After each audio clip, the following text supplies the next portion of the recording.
আমার কাছে আমার লাইন্স ছিল, আমি প্রচন্ড নার্ভাস ছিলাম যে আমি যেদিনকে আর্যের মতো আমাকে ওরকম সিন করতে হবে বা বলতে হবে। ঢাকায় সিনেমার মেগাস্টার শাকিব খানের প্রিন্স সিনেমা ঘিরে আবারও বড় চমক প্রকাশ পেল। শুরু থেকে সিনেমাটি নিয়ে চলছে তুমুল আলোচনা, কখনো ফার্স্ট লুক, আবার কখনো সিনেমার বাজেট, আবার কখনো নায়িকার নাম নিয়ে ভক্তদের মধ্যে কৌতূহল সৃষ্টি হচ্ছে। আর এবার অপেক্ষার অবসান ঘটিয়ে নাম নিশ্চিত হলো। উপর বাংলার জনপ্রিয় অভিনেত্রী হট এবং গ্ল্যামার কুইন মধুমিতা সরকার থাকছেন নায়িকা হিসেবে। আমাকে ওরকম সিন করতে হবে বা বলতে হবে, খুব মানে অনেক সিন আছে তা নয়, কিন্তু যে কটা।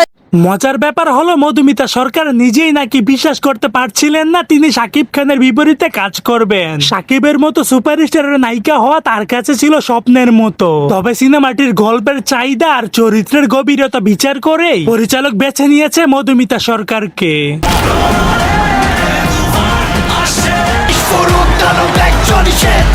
শুধু তাই নয়, শুটিং এর আগেই মধুমিতা সরকার নিজেই প্রকাশ্যে জানিয়েছেন শাকিব খানের সঙ্গে কাজ করা তার জন্য একটা নতুন অভিজ্ঞতা হবে। তিনি ভক্তদের প্রতিশ্রুতি দিয়ে বলেছেন প্রিন্স হবে একেবারে অন্যরকম কিছু।